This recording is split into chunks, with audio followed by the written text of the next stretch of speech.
আমি কে, রাজাকার রাজাকার, যে স্লোগান একদিন ইতিহাসের বিরুদ্ধে ছিল আজ যেন বাস্তবতার আয়নায় সত্য হয়ে ফিরে আসছে। এনসিপি নেতারা যেভাবে জামাতের বিরুদ্ধে কথা বলা শুরু করেছিল তাতে একসময় বোঝাই মুশকিল হয়ে পড়েছিল এনসিপি আসলে কার পক্ষে, জুলাই যোদ্ধাদের নাকি 1971-কে পরাজিত করার অপচেষ্টার পক্ষে। যাই হোক, বাস্তবতা আজ স্পষ্ট। যে এনসিপি কে আমরা চেয়েছিলাম গণ অভ্যুত্থানের পর, যে বাংলাদেশের স্বপ্ন পুরো জাতি দেখেছিল, এনসিপি তা পূরণ করতে পারেনি, বরং জুলাই যোদ্ধাদের সঙ্গে সরাসরি বেইমানি করেছে।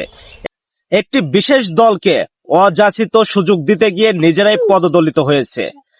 পরে শক্ত হয়ে দাঁড়ানোর কথা বললেও সোজা হয়ে দাঁড়াতে না পেরে শেষ পর্যন্ত 30 আসনের বিনিময়ে জামাতের আন্ডারওয়্যারের ভিতরে ঢুকে পড়েছে।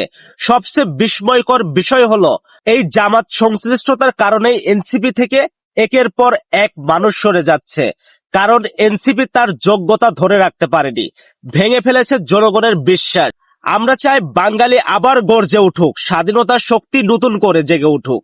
একই সঙ্গে আমরা চাই হাদি হত্যার বিচার, নেপথ্যের সব কাহিনী জনসম্মুখে আসুক, পর্দার আড়ালে সব ভিলেনের আসল চরিত্র উন্মোচিত হোক। ধন্যবাদ। ভিডিও ভালো লাগলে পাশে থেকে লাইক, শেয়ার, কমেন্ট করবেন।